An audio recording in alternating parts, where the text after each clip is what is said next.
Hello, everyone. I'm Monica Samuels. I am the Director of Sake and Spirits for Drink Portal and Vine Connection. Very excited to be talking to you today. I will be pairing 5 sakes from our portfolio with 5 different cheeses. There are a lot of reasons that I love pairing sake and cheese and reasons that they work so well. I find that most people expect sake and sushi as kind of an obvious pairing, and it's something that I really try to stay away from. We're very grateful for sushi restaurants having really sparked such an interest in sake in the US, but I think that pairing sushi and sake can be a little challenging to do at home for various reasons. I think the first one is that it's hard to gauge how much people are going to put soy sauce and wasabi on their sushi, and so what I might think is a great pairing sitting here on my couch might be something very extreme in the other direction for you. And I think that with sushi, there are so many different interpretations people have on sushi, whether it's a spicy tuna roll or a very clean piece of hamachi. And with cheeses, it's very clear what kind of journey we're all taking together. If you look at the cheese wheel we have on our website, we've chosen 5 pretty different types of cheeses that I think are very accessible, no matter where you are in the country, to play around with. The other thing that I love about sake and cheese is that all sakes have a natural element of dairy, lactic or dairy to them, whether it's a fresh milk or fresh cream texture, a tart yogurt, kind of a tangy tart quality, or into the fresh and more mature cheese quality. This doesn't exist in all wines. And I think that when you taste cheese that is so based on lactic acid, it really connects the dots onto why these two go together. And both of them, both cheese and sake, can last for a very long time in your fridge. So I don't know if I would normally open 5 bottles of wine and pull out 5 different dishes to pair at home, but you can wrap all these cheeses up and put them back in your fridge for weeks. These sakes that we're going to taste today will all taste great for at least a couple of weeks. So it's a great way to be able to revisit some of your favorites, and it's really easy entertaining. There's no cooking, very minimal cleanup. So I'm going to go ahead and get started with the Tozai Well of Wisdom. This is a Ginjo sake. It's probably the lightest, most lightweight and most vibrant out of our lineup. Well, most lightweight and bright and fresh. This is like a really great porch pounder kind of sake to have on a hot day where you don't really need to think about what you're pairing with it. So for each of these sakes, I want to taste them on their own to kind of break down the impact on your palate and the aroma and the flavor, and then we'll see how it changes when we pair it with cheese.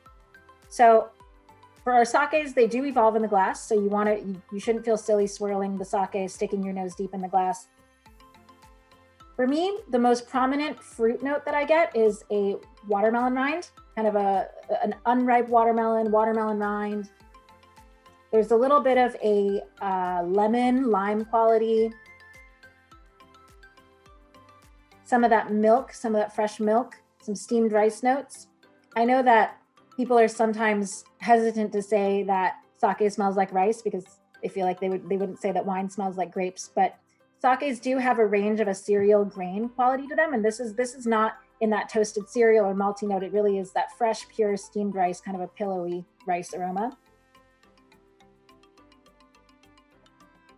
On the palate, very clean, very mouth-watering. That watermelon is a little more juicy and round, and there's a little bit of a spice, touch of white pepper. I would say that if you're a Pinot Grigio drinker, or if you like, light, fresh, low ABV cocktails, this would be a great sake to try. I'm going to taste it with a Gruyere cheese. And when you pair sake and cheese, I always like to suggest to make a sake sandwich in your mouth where you taste a little sake, eat some cheese, and have some more sake. Because sake doesn't have tannins and it's so low in acidity, the pairings aren't going to be as aggressive as wine and food pairings. It's not about cutting through a flavor or a level of fat, and it's a lot about the harmony that happens when the two products combine. So it really is this party in your mouth that we're about to create.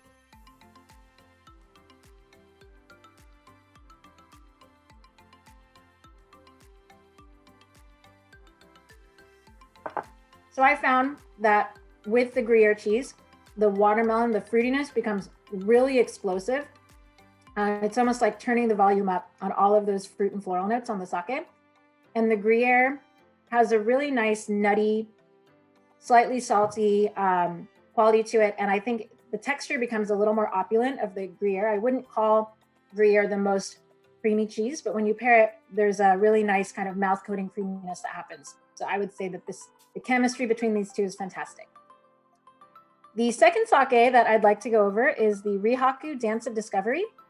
This is definitely more of a rustic style of sake. I wanted to show you guys a variety of sake glasses, by the way. I think that sometimes when people are drinking sake at home, they feel like they need to go out and get a set of sake tasting glasses, or they feel like someone got them some sake glasses in their wedding registry that they haven't opened in 20 years and they're looking for them in the garage. But I really think when in doubt, drink it chilled in a wine glass. I have a variety because I'm really into sake, so I'm going to show you a few different ways, but a wine glass is great. So Rihaku Dance of Discovery, I always describe this sake as having a really nice level of smoke and salinity. There's definitely a house style to sakes from Rihaku, and they all have a hint of banana to me. And it's the same kind of banana that you would get on a Hefeweizen beer. It's an aromatic compound that, with this more rustic expression from Rihaku, almost expresses itself like charred banana, or kind of a smoky banana, if there is such a thing.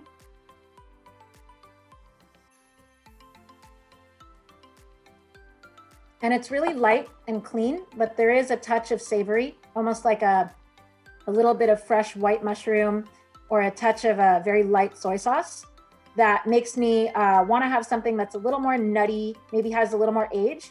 So I'm trying this with an aged Gouda. I love aged Gouda. I think the caramelly, butterscotchy, and salty notes in Gouda really mimic a lot of great high umami, savory, earthy sakes. So this should be really good.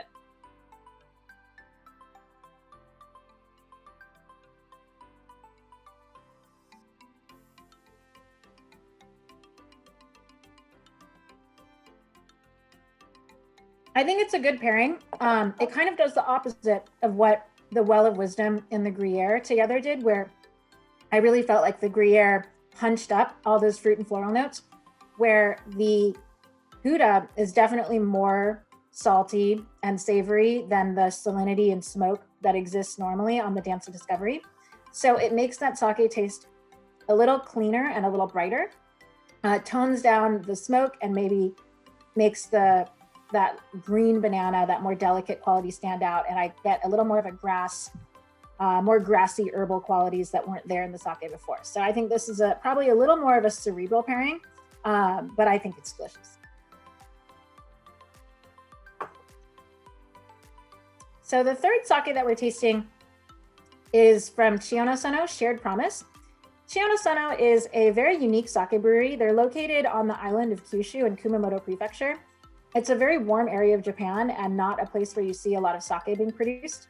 But this brewery was really essential to the start of premium sake and modern sake in Japan. They're actually recorded in history as being the first producer to make junmai sake, which is kind of a big deal in the world of sake because Japan was a very poor country for a long time, didn't really have enough rice to make pure rice sake, and even enough rice to eat. And this brewery, once that rice shortage recovered, they cared enough about the category to really invest in making pure rice sake, and they really started this movement. So we owe a lot to them, which is why we call this sake Shared Promise. It's this commitment between this brewery and a lot of other artisan breweries to really raise the level and perception of this centuries-old product.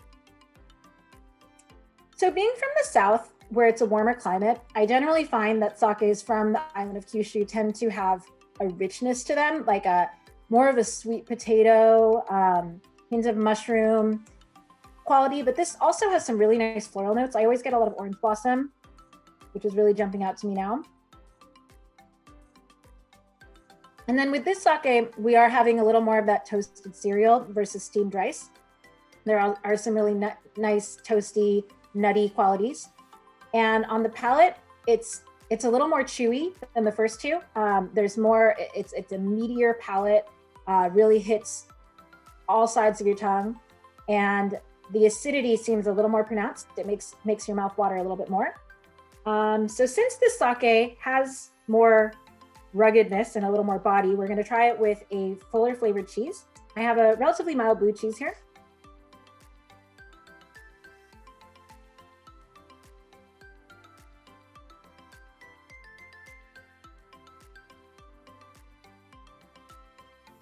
that pairing won for me in many levels, but the standout reason that those two sakes make so much sense for me is the textural pairing. Blue cheese that's not a hard crumbly blue cheese has almost a fudgy quality to me that really spreads across your tongue. And this sake has that chewy, more robust texture. And so it was really interesting to see during the combination in my mouth that neither one backed down, and both of them were really persistent, but in a not overpowering way. Where I think both the cheese and the sake harmonized together, where they tempered the stronger flavors and were persistent in a very pleasing way. And I think that that little hint of mushroom and the toasted cereal, those are things that I would normally want to have with this blue cheese. So it made a lot of sense. The next sake that we're having is from Amanoto. Amanoto is one of the very few grower producers in Japan. With wine, I think when you go to a winery, you kind of expect that you're going to see some vineyards and have some very beautiful photo moments. And with sake breweries, a lot of the time, it kind of feels like you're going to this warehouse area and you'll ask about the rice fields and they might be hundreds of kilometers away. This brewery actually got its start because the brewers started out as rice farmers, and they were so talented and skilled in growing sake rice that it cultivated a curiosity and passion for brewing sake. And so they were the first true grower producers, where the farmers tended to the sake all the way from seed to bottle, which I know is not a revolutionary concept in wine, but they're completely different trades in sake between brewing and farming. So this was a really big deal when they came into the industry. And because they're so dedicated to rice, I find that the sake is very rice driven. There definitely are these steamed rice aromas, a little bit of marzipan, some baking spice, almost one of those like ginger snap cookie baking spice notes, white chocolate, quite floral, not really that lily or blossom, but more quieter white flowers.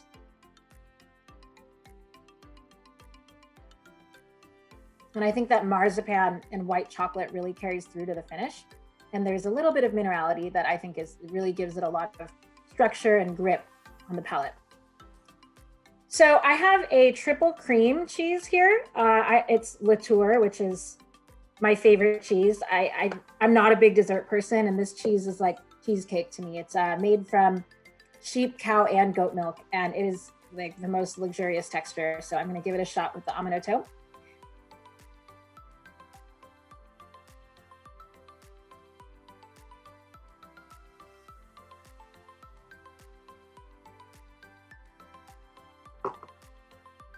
That was a really delicious pairing. I think you could taste every single type of milk in that cheese, if it makes sense. The tanginess of the goat milk came out, and then the more creaminess of the cow's milk. There were so many stages of this pairing, and it brought out the spice notes in the sake so much, and made the sake much more silky. It's interesting, I've been drinking a lot of this sake this season, and it's unpasteurized form. We do a once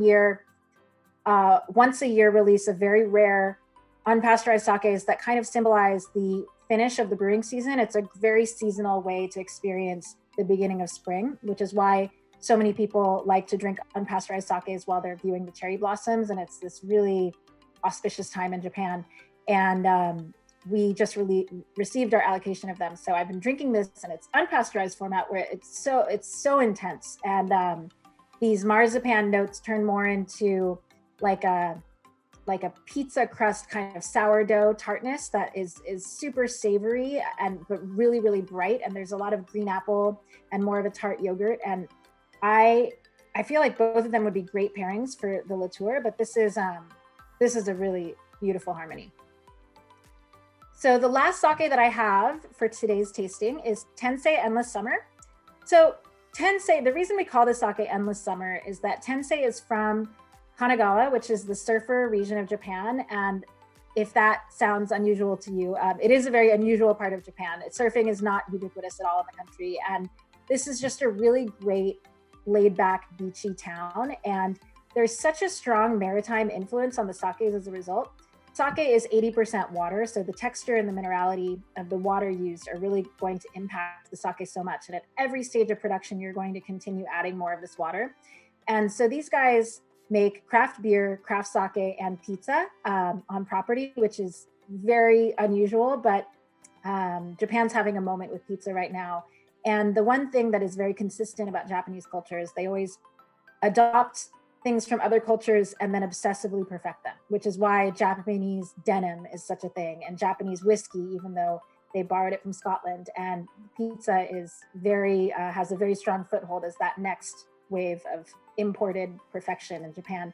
But pizza, beer, and sake, what they have in common is yeast. And so these guys are these fermentation nerds. And I think there is a really interesting, very elegant yeastiness to all of their sakes. And for me, this is like a fortune cookie yeastiness, but it is really bright and juicy at the same time. I almost get a green apple Jolly Rancher note on the nose.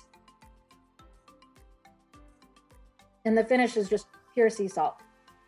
So I'm going to pair this with some goat cheese. And this pairing feels like kind of a layup because there's no way that this won't work. Goat cheese is probably the safest cheese to pair with any sake. There's something that's so mild and tangy about goat cheese, and the texture really changes when you pair it with sake. If you have watched this video until here and you do decide to take a gamble and try, I would definitely say goat cheese is going to make you want to explore more. So we're going to try this.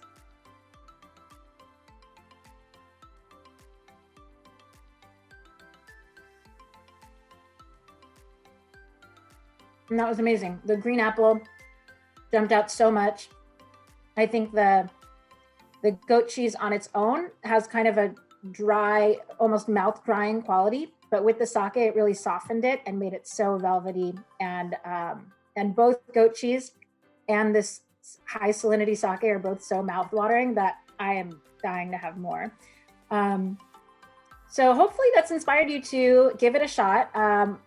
Once again, cheese and sake, a really easy way to entertain, and you can leave both open in the fridge for a very long time. Hopefully you'll take a look at our website, see some of we've created some cheese and sake pairing wheels, but they're just a jumping off point to get you inspired. There are so many permutations of amazing cheeses and sakes. So please don't feel confined to this and have some fun and come by.